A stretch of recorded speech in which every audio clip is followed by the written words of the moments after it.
Back to my channel. आप सभी का स्वागत है एपिसोड नंबर 13 में।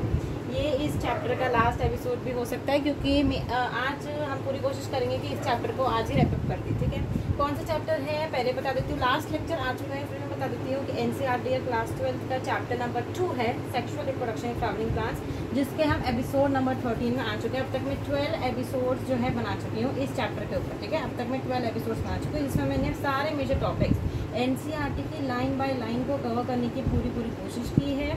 और आपको यहाँ से पढ़ के समझ में आ गया हो कि मैंने एनसीईआरटी की एक लाइन को आपको बहुत अच्छे से समझाने की कोशिश की है। ठीक है, छोटे मोटे एग्जाम्पल से, जिससे आपको बहुत अच्छे से चीज़ें समझ में आ गई होंगी। अब हम एपिसोड नंबर 13 की शुरुआत करते हैं। देखिए, पिछली क्लास में एपिसोड नंबर 12 में मैंने सीड की शुरुआत कर दी थी। सीड के बारे में मैंने काफ़ी चीज़ें आपको बता दी थी। मैं एक बार फिर से वो वाला पार्ट जो है रिपीट कर देती हूँ। देखिए, हमने किसकी बात करी थी?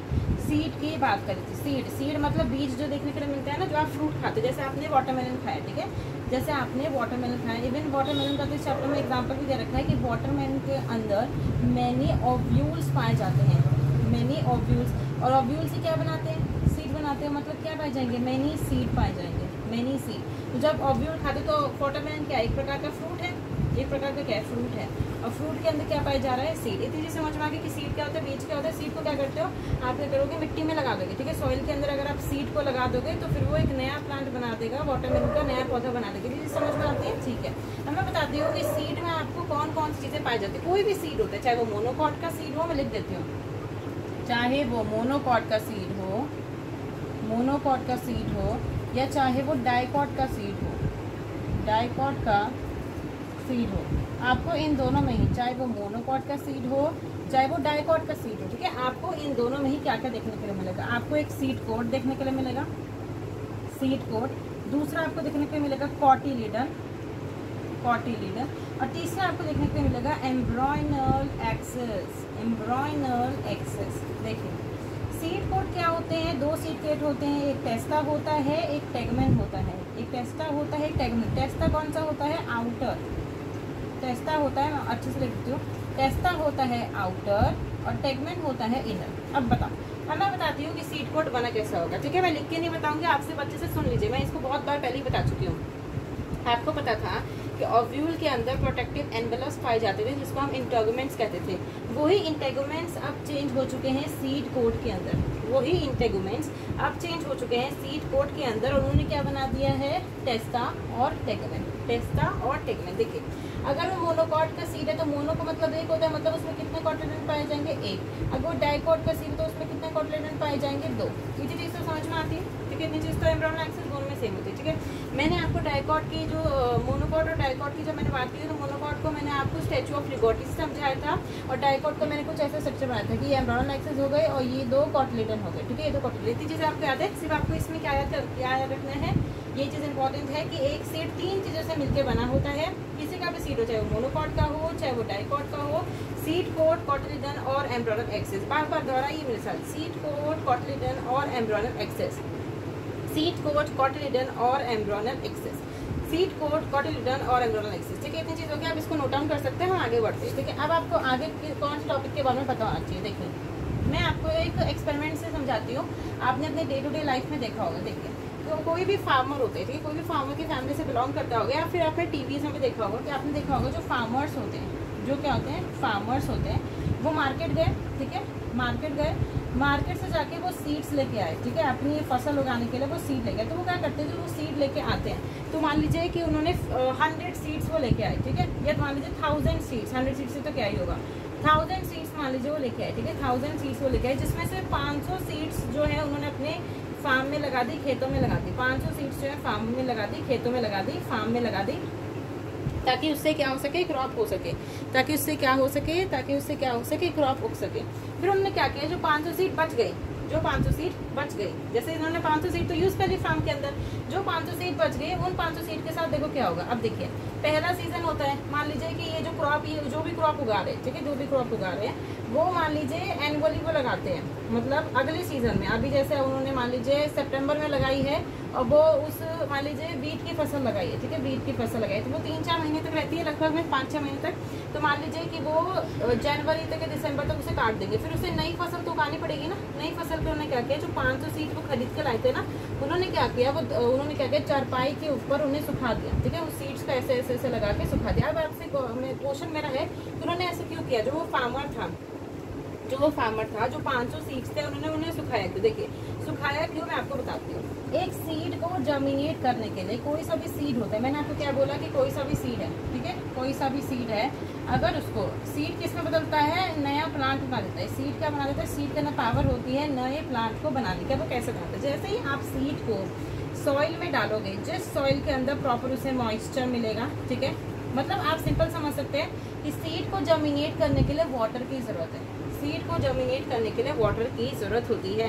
सीड को किसकी ज़रूरत होती है, वाटर की ज़रूरत होती है। तो अगर उसको मतलब सीड को प्रॉपर मॉइस्चर मिलेगा, ऑक्सीजन मिलेगी और प्रॉपर टेम्परेचर मिलेगा, तो वो ग्रो करके नए प्लांट को बना देगा। मतलब क्या है, कोई सा भी सीड है, ठीक है, सीड को जर्मिनेट करने के लिए, नए प्लांट बनाने के लिए उसे सबसे ज़्यादा वाटर की ज़रूरत होती है। मतलब मॉइस्चर है, मतलब कि उस सॉइल में वाटर प्रेजेंट है, तो क्या होगा कि जो आपने देखा होगा जब आप अपने घर में पौधे लगाते हो, जब अपने घर में पौधे लगाते हो तो आपने पौधे लगा दिए, फिर ऊपर से आप पानी डालते हो, ठीक है, क्योंकि सीड को ग्रो करने के लिए पानी की जरूरत पड़ती है। तो मॉइस्चर, ऑक्सीजन और टेम्परेचर की प्रेजेंस में वो क्या करेगा, वो ग्रो कर जाएगा। अब आप ऐसी बात आती है कि मैं ये चीज़ तो मैंने सिंपल साइकिल बता दी थी कि ऐसे देखने के लिए मिलता है। मैं आपसे पूछूं कि फार्मर ने वो जो सीड्स लिए थे उन्हें धूप में क्यों सिखाया, उन सीड्स को धूप में क्यों सिखाया? उन्होंने इसलिए सुखाया उस फार्मर ने, क्योंकि उससे क्या होगा, अगर आपने उनको धूप में सुखा दिया, जिसकी वजह से जितना भी उसका पानी होगा, ठीक है, उस सीड के अंदर जितना भी पानी होगा वो मॉइस्चर की तरह उड़ जाएगा, ठीक है, मॉइस्चर मतलब मॉइस्चर के रूप में, वाटर वेपर्स के रूप में उड़ जाएगा, जिसकी वजह से क्या होगा, उस सीड के अंदर ये आपका एनसीईआरटी का डाटा है, सिर्फ 10 से 15% मॉइस्चर रह जाएगा, 10 से 15% मॉइस्चर रह जाएगा बायोमास।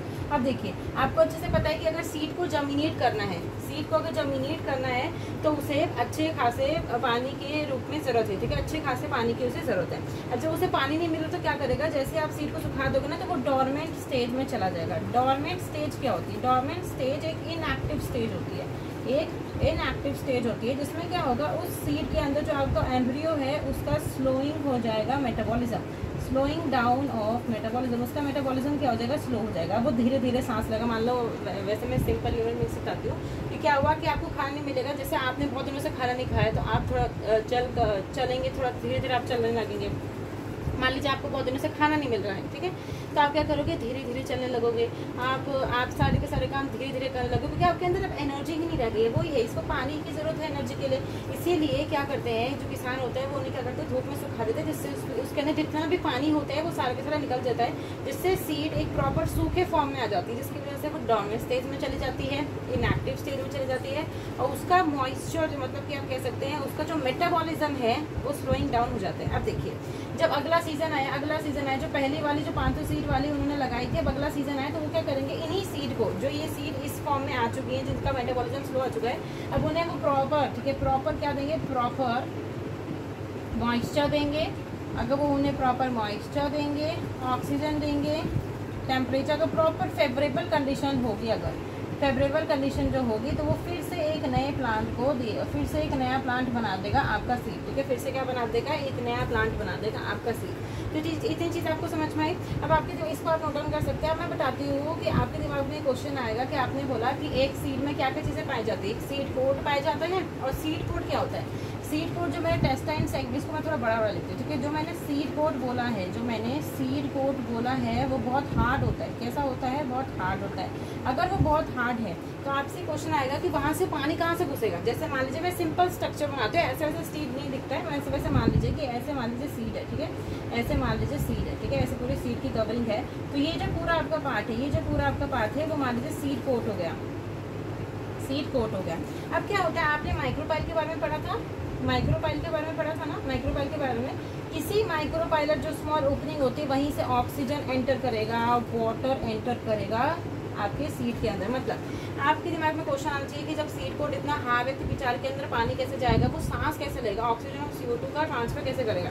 तो उसी के लिए माइक्रोपाइलर एंड आपसे ऐसे भी क्वेश्चन पूछा सकता है कि कौन सा ऐसा पार्ट है जो कि बच जाता है, मतलब कि सारे के सारे पार्ट खत्म हो जाते हैं, एंटीपोडल, सिनर्जी, ये सारे पार्ट खत्म हो गए, एम्ब्रियो बन गया, कॉटलीडन खत्म हो जाएंगे जैसे जैसे वो ग्रो करेगा प्लांट, ठीक है, उसके अंदर एंडोस्पर्म खत्म हो चुका है, न्यूसेलस खत्म हो चुकी है, तो कौन सा पार्ट बच गया, माइक्रोपाइलर एंड होता है जो कि बच जाता है। माइक्रोपाइलर एंड बहुत ज़्यादा ज़रूरी होता है क्योंकि आपके सीड के ऊपर सीड कोट पाई जा रही है, अगर उसे हवा लेनी है, अगर उसे ऑक्सीजन देना है, अगर उसे पानी लेना है तो वो कहाँ से लेगा। इसीलिए एक स्मॉल सी छोटी सी ओपनिंग पाई जाती है जिसको हम माइक्रोपाइलर एंड कह रहे थे। उसी से ऑक्सीजन और वाटर का ट्रांसपोर्ट होता है सीड कोट के अंदर, वहीं से ऑक्सीजन और वाटर जो है अंदर जाते हैं। समझ पाए आप? यहाँ पर खत्म होता है हमारे पूरा का पूरा सीड वाला पार्ट। तो हम देख रहे थे ट्रू फ्रूट और फॉल्स फ्रूट के बारे में कि ट्रू फ्रूट क्या होता है। ठीक है, ट्रू फ्रूट का क्या मतलब होता है। ट्रू फ्रूट जो कि सिर्फ और सिर्फ, ओनली वर्ड पे ध्यान दीजिएगा, जो कि सिर्फ और सिर्फ ओवरी से बने, जो कि सिर्फ और सिर्फ ओवरी से बने, वो ट्रू फ्रूट होगा। इसके एग्जांपल्स आप याद रख सकते हैं। मैंगो, ठीक है, जो आप मैंगो खाते हो वो ट्रू फ्रूट का एग्जांपल है। अब आपको वर्सेस में लिखना है फॉल्स फ्रूट। क्या लिखना है? फॉल्स फ्रूट को लिखना है। ठीक है, फॉल्स फ्रूट को लिखना है कि फॉल्स फ्रूट क्या होता है। एनसीईआरटी में दो चीज़ें दे रखी है, एक ट्रू फ्रूट भी दे रखा है, एक फॉल्स फ्रूट भी दे रखा है। ट्रू फॉल्स फ्रूट का मतलब होता है जो कि ओवरी के साथ साथ, ओवरी के साथ साथ थैलेमस से भी बन जाए, ओवरी के साथ साथ थैलेमस से भी बन जाए तो उसे क्या कहेंगे? फॉल्स फ्रूट कहेंगे। देखो यहाँ पे मैंने ओनली वर्ड यूज़ किया है कि जो सिर्फ ओवरी से बने वो ट्रू फ्रूट होगा, जो ओवरी के साथ साथ थैलेमस से बने वो फॉल्स फ्रूट होगा। इसके क्या क्या एग्जाम्पल है? इसके एग्जाम्पल आपको, आप इसके एग्जाम्पल को याद कर सकते हो सैक से। ठीक है, सैक का मतलब होता है बोरी, सैक का मतलब होता है बोरी। ठीक है, जैसे आपने एस्कोमाइसिटीज में पढ़ा होगा जो कि सैक फंजाई होते हैं, तो सैक का मतलब होता है बोरी। सैक का क्या मतलब होता है? बोरी। सैक को आप याद रख सकते हो स्ट्रॉबेरी। ठीक है, पहला वाला है स्ट्रॉबेरी, दूसरा वाला है एप्पल और तीसरा है कैश्यू। ठीक है, कैश्यू। ये तीन एग्जांपल्स आपको याद रखना है फॉल्स फ्रूट के बारे में। तो ट्रू फ्रूट मैंने क्या बोला? जो कि सिर्फ और सिर्फ ओवरी से बनेगा, इसका एग्जांपल मैंगो है। फॉल्स फ्रूट जो कि ओवरी के साथ साथ थैलेमस से बनेगा, जो कि ओवरी के साथ साथ थैलेमस से बनेगा, वो कौन सा होगा? फॉल्स फ्रूट होगा। उसके एग्जांपल आप सैक से याद रख सकते हो। सैक को बोरी कहा जाता है हिंदी में। तो इसमें एस क्या होगा? इसमें स्ट्रॉबेरी होगा, ए क्या होगा? एप्पल, और सी क्या होगा? कैश्यू। ठीक है, इतनी समझ में आ गई। अब हम बात करेंगे पार्थिनोकार्पी के बारे में। किसके बारे में बात करेंगे? कि पार्थिनोकार्पी क्या होती है। पार्थिनोजेनेसिस एक टर्म होता है, पर पार्थिनोजेनेसिस रिप्रोडक्शन ऑर्गेनिज्म में था जो कि आपका कट चुका है। ठीक है, सीबीएसई के सिलेबस में जो नहीं है, तो हम सिर्फ और सिर्फ पार्थिनोकार्पी के बारे में बात करते हैं। पार्थिनोकार्पी। ठीक है,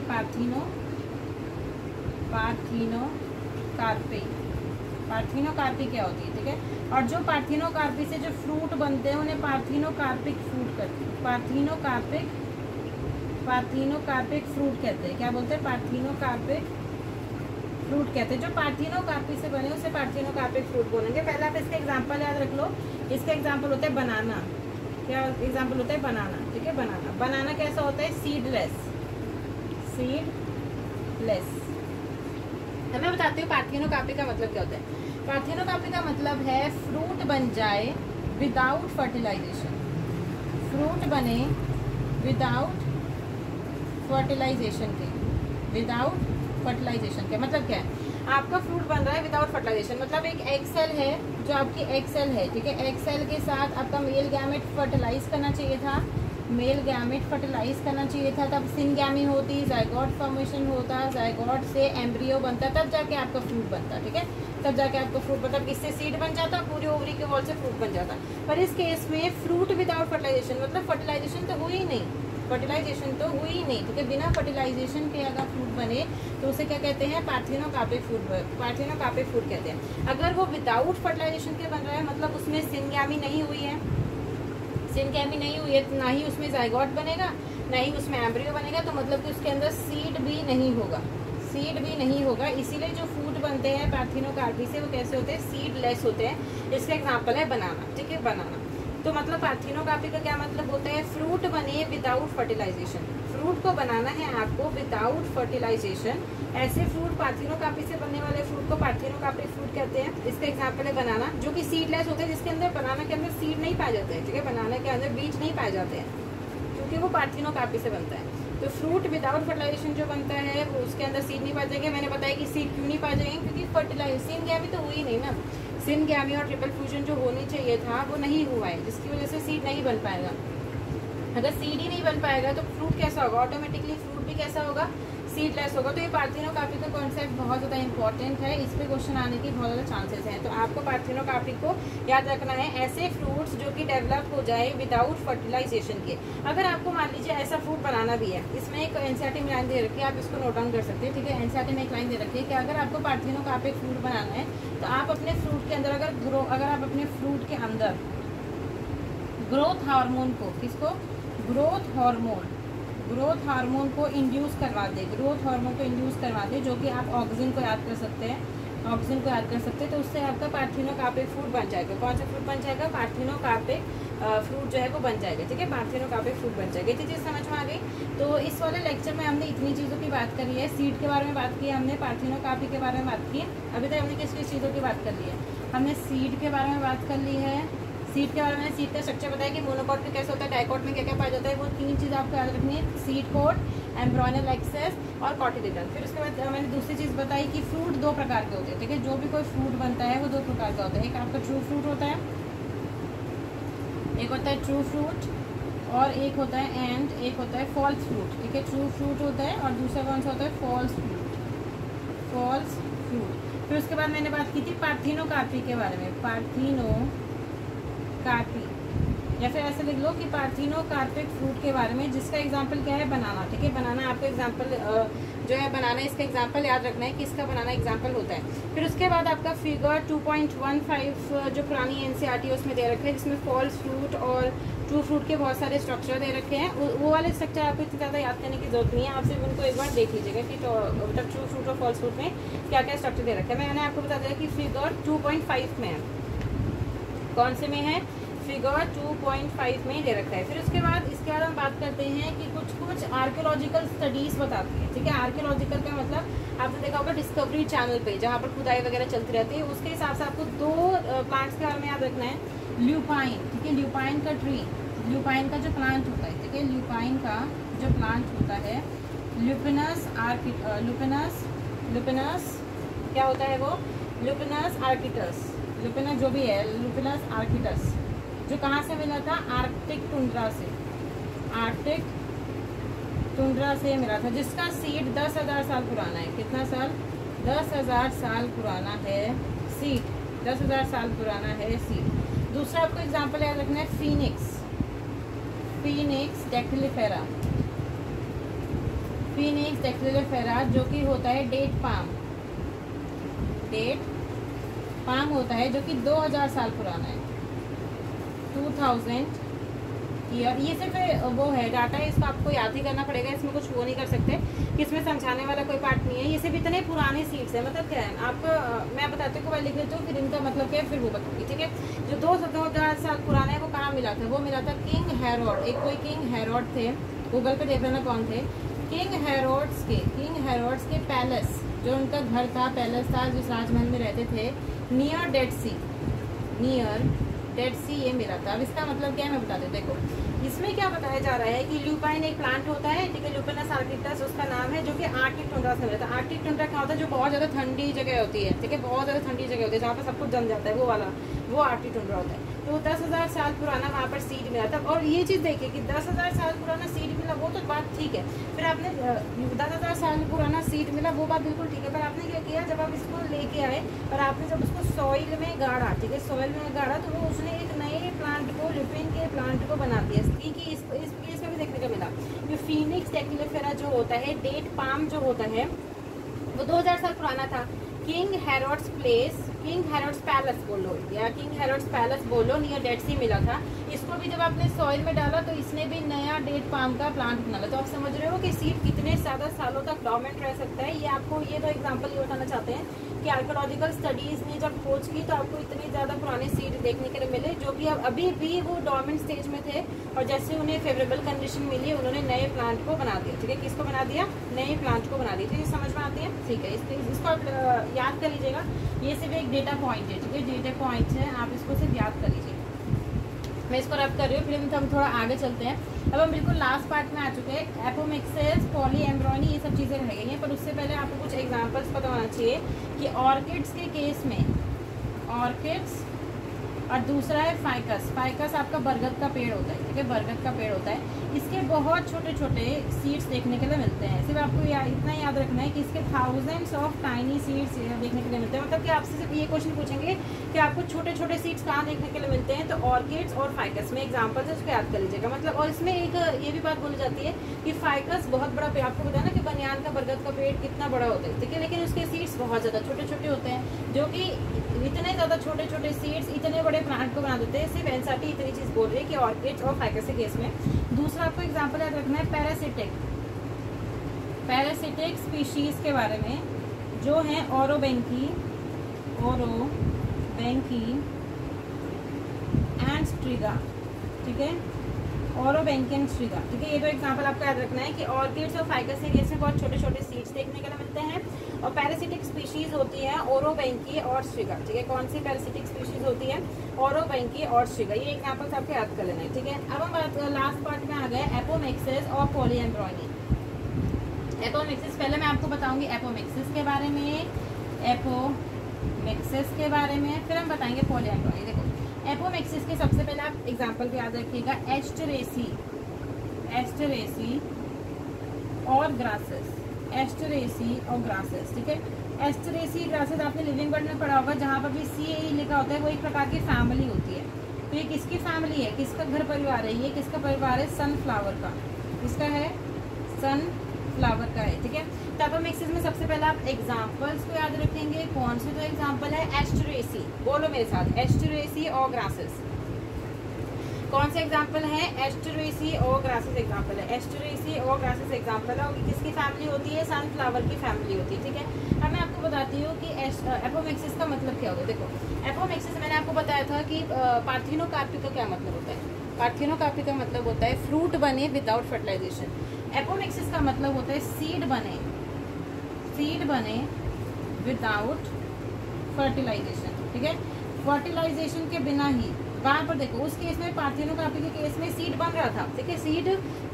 पार्थिनोकार्पी के केस में सीड नहीं बन रहा था, क्योंकि वो वहाँ पर फ्रूट विदाउट फर्टिलाइजेशन बनता था।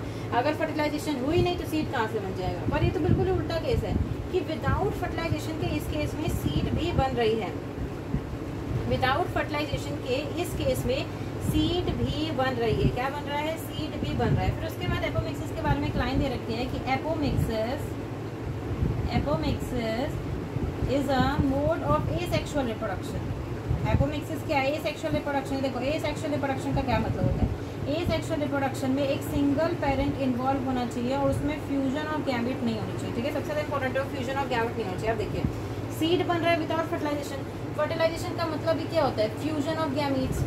फर्टिलाइजेशन का क्या मतलब होता है? Fusion of gametes, male and female gametes. अगर फ्यूजन ही नहीं हुआ, ठीक है, फ्यूजन ही नहीं हुआ, एसेक्सुअल रिप्रोडक्शन यहाँ पर लिख लीजिए कि एसेक्सुअल रिप्रोडक्शन में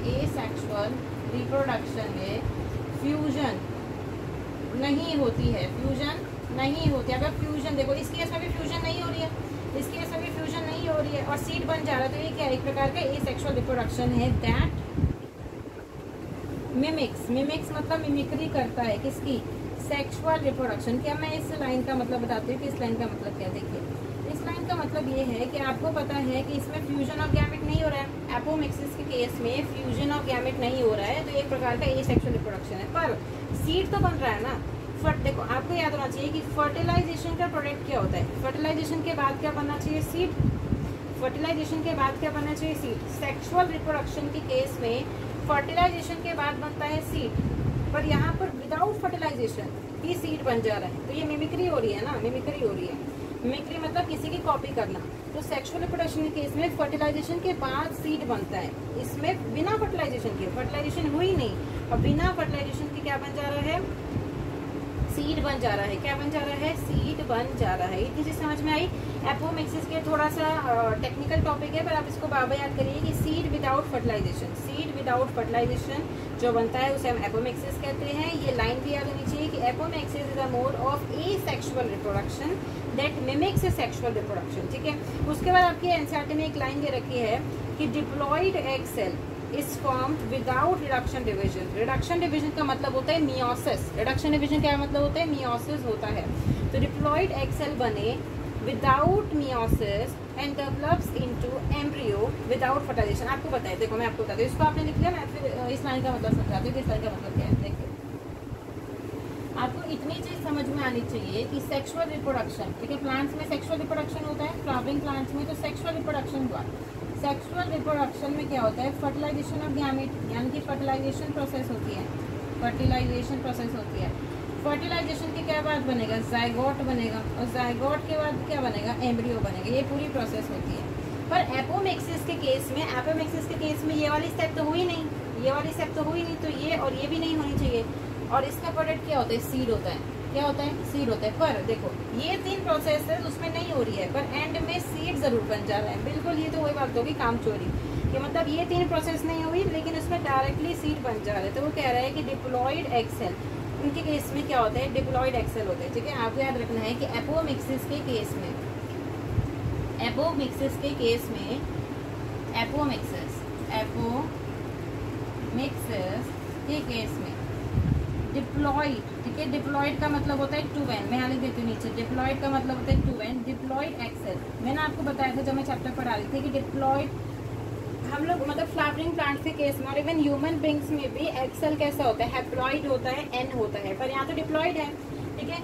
इसमें क्या होता है, मियोसिस नहीं होती, मियोसिस आप ऐसे लिख लीजिए, ठीक है, डिप्लॉयड एग सेल के अंदर विदाउट मियोसिस, विदाउट मियोसिस, ठीक है, without meiosis and develops without meiosis.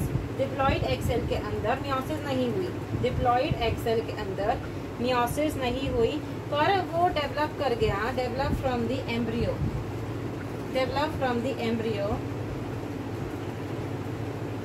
Without fertilization, without fertilization. इस डिप्लॉयड एग सेल से एम्ब्रियो बन गया विदाउट फर्टिलाइजेशन, तो इसलिए सीड बन जाता है। ये चीजें समझ में आ गई। पॉली एम्ब्रॉयनी का केस में जल्दी से बता देती हूँ कि पॉली एम्ब्रॉयनी में क्या होता है। देखो पॉली एम्ब्रॉयनी के केस में, पॉली एम्ब्रॉयनी का आपको मतलब समझना। देखो पॉली का मतलब होता है मैनी, पॉली का क्या मतलब होता है, पॉली का क्या मतलब होता है, मैनी। एम्ब्रियो से क्या बनता है, सीड, या वैसे लिख लीजिए many embryos, many embryos. Poly embryony का मतलब होता है बहुत सारे एम्ब्रियोज का बनना, बहुत सारे एम्ब्रियोज। पॉली एम्ब्रॉयनी का क्या मतलब होता है, बहुत सारे एम्ब्रियोज। और इसका एग्जांपल है citrus and mango, citrus and mango, ठीक है, सिट्रस एंड मैंगो। इसके क्या एग्जांपल, सिट्रस और मैंगो क्या होते हैं, इसमें एग्जांपल होते हैं। देखिए पॉली एम्ब्रॉयनी के केस में, पॉली एम्ब्रॉयनी के केस में occurrence of more than 1 embryo. Normal condition में क्या होता है, एक एम्ब्रियो देखने के लिए मिलता है, पर यहाँ पर आप ऐसे याद करिए, यहाँ पर बहुत सारे एम्ब्रियो देखने के लिए मिल रहे हैं, ठीक है, मैनी एम्ब्रियो, ठीक है, मैनी, आप ऐसे लिख लीजिए। पॉली एम्ब्रॉयनी के केस में मैनी एम्ब्रियोज देखने के लिए मिलते हैं। पॉली एम्ब्रॉयनी के केस में मैनी एम्ब्रियोज देखने को मिल रहा है। सिट्रस एंड मैंगो केस, आप देखो आपको ये कैसे मैनी एम्ब्रियोज कैसे मिलेंगे। नॉर्मल कंडीशन में अगर प्लांट बहुत अच्छा है तो उसमें एक एम्ब्रियो बनना चाहिए, एक एम्ब्रियो बनना चाहिए, हमेशा तो एक ही एम्ब्रियो बनता है और आराम से फिर सेक्सुअल प्रोडक्शन हो जाती है, सीड्स बन जाते हैं। पर यहाँ पर पॉली एम्ब्रॉयनी के केस में मैनी एम्ब्रियो बन रहे हैं। अब वो मैनी एम्ब्रियो कैसे बने, आपने देखा होगा ना कि ऑरेंज के अंदर या फिर लेमन के अंदर बहुत सारे सीड्स पाए जाते हैं, ठीक है, बहुत सारे छोटे छोटे सीड्स पाए जाते हैं, तो वो कैसे बने होंगे, ठीक है, ये प्रोसेस कैसे होती है, देखिए मैं बताती हूँ। पॉली एम्ब्रॉयनी के केस में जो न्यूसेलस आपने देखा था ना, जो कि न्यूट्रिटेड टिश्यू था, जो आपके एम्ब्रियो को क्या देगा, न्यूट्रिशन देगा। ये न्यूसेलस की जो सेल्स होती हैं वो प्रोट्यूड कर जाती हैं, वो प्रोट्यूड कर जाती है एम्ब्रियो सैक के अंदर। एम्ब्रियो सैक के अंदर क्या कर जाती हैं, प्रोट्यूड कर जाती है, क्या कर जाती हैं, प्रोट्यूड कर जाती हैं, क्या कर जाती हैं, प्रोट्यूड कर जाती है, protrude into the embryo sac and develop. देखो आपको पता है कि एम्ब्रियो सैक, यहाँ लिख देती हूँ, एम्ब्रियो सैक जो है फीमेल गैमेटोफाइट है, एम्ब्रियो सैक के अंदर ही क्या होगा, एम्ब्रियो होगा, अब वो ही आगे जाके सीड बना रहा होगा, ठीक है, सीड बना रहा होगा। अब देखो ये क्या है, 2n है, ये क्या है, 2n, ये जाती क्या कर जाती है, घुस जाती है। आप ऐसे लेना, इसको नोट डाउन कर लीजिए, फिर मैं बताती हूँ। देखिए इस प्रकार का आपका एम्ब्रियो सैक होता है, ठीक है। यहाँ पर सिनर्जेट्स, एंटीपोडल। अब यहाँ पर क्या हुआ, साइड में, ठीक है, साइड में आपको क्या पाया जा रहा है, न्यूसेलस। मैं ऐसे लिख देती हूँ, साइड में क्या पाया जा रहा है, न्यूसेलस पाया जा रहा है। न्यूसेलस के ऐसे छोटी छोटी न्यूसेलस की सेल्स पाई जा रही है। अभी क्या करती है, इनमें से कुछ सेल्स ऐसे करके प्रोट्यूड कर जाती है, ऐसे करके क्या कर जाती है, प्रोट्यूड। ये प्रोट्यूड कर गई, ठीक है, घुस गई। प्रोट्यूड का मतलब घुस गई। तो मान लीजिए इसके इस एक एम्ब्रियो से एक सीड बनना चाहिए था, पर बहुत सारी घुस जाती है, तो उससे लगभग 50 से 60 सीड्स तक बन जाते हैं, ठीक है। तो ये कंडीशन देखने के लिए मिलता है पॉली एम्ब्रॉयनी के अंदर, ठीक है। लास्ट में एक लास्ट टॉपिक रह रहा है हाइब्रिड सीड्स का। हाइब्रिड सीड्स आप क्या समझते हैं? हाइब्रिड सीड्स का मतलब होता है, आपने 2 प्लांट लिए, ठीक है, ये एक प्लांट हो गया, ये एक ए प्लांट हो गया, ये बी प्लांट हो गया, ठीक है, ये एक ए प्लांट हो गया, एक बी प्लांट हो गया, ठीक है। आपने क्या किया, इन दोनों के अंदर फर्टिलाइजेशन करवाई और फिर आपने इसकी प्रोजेनी बना दी, ठीक है, प्रोजेनी बना दी, सीड्स बना दी और उसको मार्केट में जाके बेचा। अभी जो हाइब्रिड सीड्स बनते हैं, ये जो हाइब्रिड सीड्स बनते हैं ये बहुत महंगे होते हैं। हाइब्रिड सीड्स जो बनते हैं वो बहुत एक्सपेंसिव होते हैं। क्या होते हैं? एक्सपेंसिव होते हैं। अब जब उन्हें फार्मर, मान लीजिए कि फार्मर बहुत एक्सपेंसिव होते हैं, तो फार्मर उन्हें ज़्यादा से ज़्यादा एक साल में एक बार अफोर्ड कर सकते हैं, तो वो क्या करेंगे, खरीद के ले आएंगे। मान लो कोई फार्मर है, वो मार्केट में गया, वो हाइब्रिड सीड्स खरीद के ले आए, क्योंकि हाइब्रिड सीड से ज़्यादा पैदावार होती है, ठीक है, अच्छी क्रॉप्स देखने के लिए मिलती है। तो हाइब्रिड सीड्स वो लेके आया। हाइब्रिड सीड्स बहुत एक्सपेंसिव थे, फिर भी उसने अपनी जमा पूंजी करके लेके आया। फिर उसने क्या किया, पहले सीजन से उगाया और फिर उसने क्या किया, मैंने आपको बताया था ना कि 500 सीड्स को उसने अपने घर में रख लिया कि अगले सीजन में फिर मैं उन्हें उठाऊंगा, ठीक है। पहला सीजन गया, बहुत अच्छे से फसल हुई। जब दूसरा सीजन आएगा, जब वो उन सीड्स को जब वो सॉइल के अंदर डालेगा ना, तो पता है उसे वैसा देखने के लिए नहीं मिलेगा। मतलब कि जैसी फसल पहले देखने के लिए मिल रही थी, अब वैसी फसल नहीं देखने के लिए मिलेगी, क्योंकि कैरेक्टर्स जो होंगे ना वो सेग्रीगेट हो जाएंगे, अलग अलग हो जाएंगे। क्या हो जाएंगे? अलग अलग हो जाएंगे। पहले जो प्रोजेनी के अंदर इस प्लांट का कैरेक्टर और इस प्लांट का कैरेक्टर हमने लेबोरेटरी के अंदर डाला था, इस प्रोजेनी के अंदर वो कैरेक्टर्स कैसे हो जाएंगे? सेग्रीगेट हो जाएंगे, अलग अलग हो जाएंगे, बहुत अलग अलग प्रकार के। मतलब कि आपकी जैसी फसल होनी चाहिए थी वैसे नहीं देखने मिले, कोई छोटा कोई बड़ा, कुछ तो अच्छे उगेंगे भी नहीं, तो मतलब कि फार्मर का तो नुकसान हो गया। तो हाइब्रिड सीड्स कैसे होते हैं? बहुत एक्सपेंसिव होते हैं, हर साल तो फार्मर नहीं खरीद सकता, तो फिर वो क्या करें? अगर आप क्या करोगे, इसका एक रीजन है कि आप क्या कर सकते हो, हाइब्रिड सीड्स को आप एपोमिक्टिक बना दो, एपोमिक्टिक सीड्स बना दो। अगर आप उन्हें एपोमिक्टिक सीड्स बना दो, एपोमिक्टिक सीड्स में क्या है, विदाउट फर्टिलाइजेशन के सीड बनता है। फर्टिलाइजेशन होगा ही नहीं, अगर फर्टिलाइजेशन होगा ही नहीं तो वेरिएशन आएगी ही नहीं। तो जैसे सीड्स है वो मतलब वो चलती जाएंगी। इसलिए लेबोरेटरी में आप एपोमिक्टिक सीड्स बनाई जा रही है, हाइब्रिड सीड्स, जिससे कि सेग्रीगेशन ऑफ कैरेक्टर्स ना हो। अगर फार्मर एक बार खरीदे हाइब्रिड सीड्स को, तो वो सीजन में उसे यूज कर सकता है। उस सीड्स को 1000 सीड्स खरीदिए तो मान लो वो 2 सीजन 3 सीजन में उसे यूज कर सकता है। और जैसी फसल उसे पहले सीजन में देखने के लिए मिली थी, वैसे ही फसल आप उसको दूसरे सीजन में भी देखने के लिए मिलेगी। तो ये आपका लास्ट चैप्टर, मतलब कि लास्ट टॉपिक था। अब आपका पूरा का पूरा चैप्टर खत्म होता है, डी एंड, ठीक है, डी एंड। ये पूरा का पूरा चैप्टर खत्म होता है, बहुत बड़ा चैप्टर था, ठीक है। ये पूरा का पूरा चैप्टर क्या हो गया, खत्म हो गया। ये लास्ट टॉपिक था। आपको क्या करना है, इसकी जो समरी लास्ट में दे रखी है वो आप खुद पढ़ लीजिएगा। सिंपल है, अगर आपको पूरा चैप्टर समझ में आ गया तो आपको समरी अपने आप से समझ में आ जाएगी। तो आपका होमवर्क क्या है कि आप समरी को रीड कर लीजिएगा, ठीक है, समरी को रीड कर लीजिएगा। एंड में चैप्टर में दे रखी है, ठीक है। आई होप आपके पूरा का पूरा चैप्टर बहुत अच्छे से समझ में आ गया होगा। अब हम इसका नेक्स्ट चैप्टर स्टार्ट करेंगे, ठीक है। नेक्स्ट चैप्टर स्टार्ट करेंगे विद नए एपिसोड्स के साथ। At the end please subscribe to my channel, इसको शेयर करिए और लाइक सब्सक्राइब भी जरूर करिएगा। Thank you.